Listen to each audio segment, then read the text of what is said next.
এবং আমি 5 আগস্টে মনে করছিলাম যে প্রধান উপদেষ্টা মনে হয় আসিফ নজরুল স্যারকে করা হবে। আওয়ামী লীগকে নিষিদ্ধ করার অনেকগুলো মানে তথ্য প্রমাণ ওই সময় ছিল, কিন্তু আমার মনে হচ্ছে যে উপদেষ্টা পরিষদ অথবা প্রেসিডেন্ট অথবা সেনাপ্রধান have something wrong.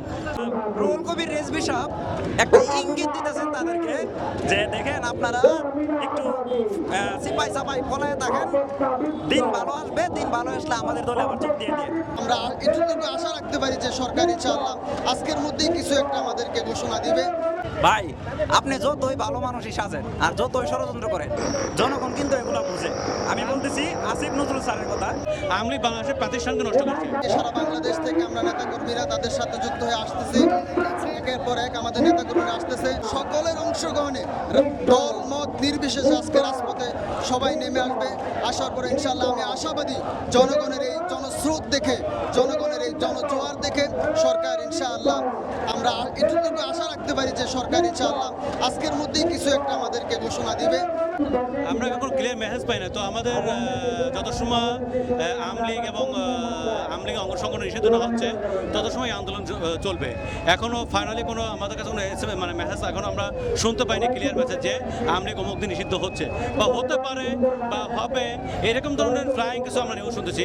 Awami League বাংলাদেশের প্রাতিষ্ঠানকে নষ্ট করছে, প্রথম বিটিআরকে নষ্ট করছে, পুলিশ বাহিনীকে নষ্ট করছে, দলীয়করণ করছে, সব সেক্টরকে ভেঙে দিচ্ছে। সো আমাদের গণদাবি হচ্ছে যে আওয়ামী লীগকে অতি সত্বর এই নির্যাতন, গুম খুম এবং মানুষ হত্যার দায়ে তাকে নিষিদ্ধ করতে হবে। আওয়ামী লীগকে নিষিদ্ধ করার অনেকগুলো মানে তথ্য প্রমাণ ওই সময় ছিল, কিন্তু আমার মনে হচ্ছে যে উপদেষ্টা পরিষদ অথবা প্রেসিডেন্ট অথবা সেনাপ্রধান হ্যাভ সামথিং রং।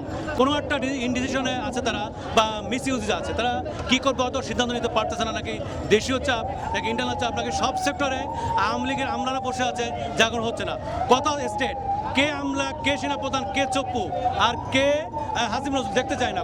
আওয়ামী লীগকে নিষিদ্ধ করতে শুধু আওয়ামী লীগ না, আওয়ামী লীগের অঙ্গ সংগঠন সহ নিষিদ্ধ করতে হবে। আমার দাবি একটা, আমি সবসময় মনে রাখেন ঘটা এসেছে বাবা, তো পুত্র নিষিদ্ধ হবে কেন, মেয়ে নিষিদ্ধ হবে কেন? কথা হচ্ছে যে আগে ওই পরিবার, ওই আওয়ামী লীগ মূল সংগঠনকে ব্যান করতে হবে। যুবলীগ, ছাত্রলীগ, কৃষক লীগ অঙ্গ সংগঠন। ওই যে আওয়ামী লীগ রাজনীতি করার মতো কোনো সিস্টেম তাদের নাই। পশ্চিমা বলেন, ভারত বলেন, তারপরে ইউরোপীয় ইউনিয়ন বলেন, তারা আসলে চায় না যে একটা গণতান্ত্রিক দেশে একটা দল নিষিদ্ধ হোক। তাদেরকে নিষিদ্ধ করাটা এটা সবারই দাবি, শুধু ছাত্র জনতা না, তাদেরকে নিষিদ্ধ করা এটা বাংলাদেশের সবারই দাবি। দেখেন বাংলাদেশের রাষ্ট্রটা এখন এমনভাবে চলতেছে, আপনি কোনো জায়গায় বিশ্বাস করতে পারবেন না। সচিবালয় বলেন বা আপনি সেনাবাহিনী বলেন, উপদেষ্টাগণ বলেন, কোনো না কোনোভাবে ঝামেলা আছে। দেখেন এখন একজনের নাম আমি বলে ফেলি, উনি কিন্তু ঘুরিয়ে পেঁচিয়ে অনেক ষড়যন্ত্র করতেছে। ভাই আপনি যতই ভালো মানুষই সাজেন আর যতই ষড়যন্ত্র করেন, জনগণ কিন্তু এগুলো বুঝে। আমি বলতেছি আসিফ নজরুল স্যারের কথা। আপনার বিরুদ্ধে যে রিপোর্টগুলো আসছে এগুলো আসলেই বাস্তব। প্রথমে আমি বিশ্বাস করি নাই। আসিফ নজরুল স্যার আমি অনেক পছন্দ করতাম এবং আমি 5 আগস্টে মনে করছিলাম যে প্রধান উপদেষ্টা মনে হয় আসিফ নজরুল স্যারকে করা হবে। আসিফ নজরুল সাহেব আপনাকে বলছি ভালো হয়ে যান। ছাত্র জনতার কারিশমা আপনি দেখেছেন, বাংলাদেশের জনতার কারিশমা দেখেছেন। এখনো যদি আপনি ভালো না হন এবং আপনার যে সাঙ্গপাঙ্গ আছে বিভিন্ন দলে, ওনাদেরকে সতর্ক করে দিন। বিএনপি যে রাজনৈতিক দলগুলো আছে তাদেরকে আমরা বলতে চাই, তারা বিভিন্নভাবে রাজনীতি খেলে। রুহুল কবির রিজভী সাহেব গত 2 দিন আগে বলছেন যে আওয়ামী লীগের যারা লুটপাটের সাথে জড়িত নয় তারা রাজনীতি করতে পারবে। তার মানে হচ্ছে রুহুল কবির রিজভী সাহেব একটা ইঙ্গিত দিতেছেন তাদেরকে যে দেখেন আপনারা একটু সিপাই সাপাই ফলায় থাকেন, দিন ভালো আসবে, দিন ভালো আসলে আমাদের দলে আবার যোগ দিয়ে দিয়ে।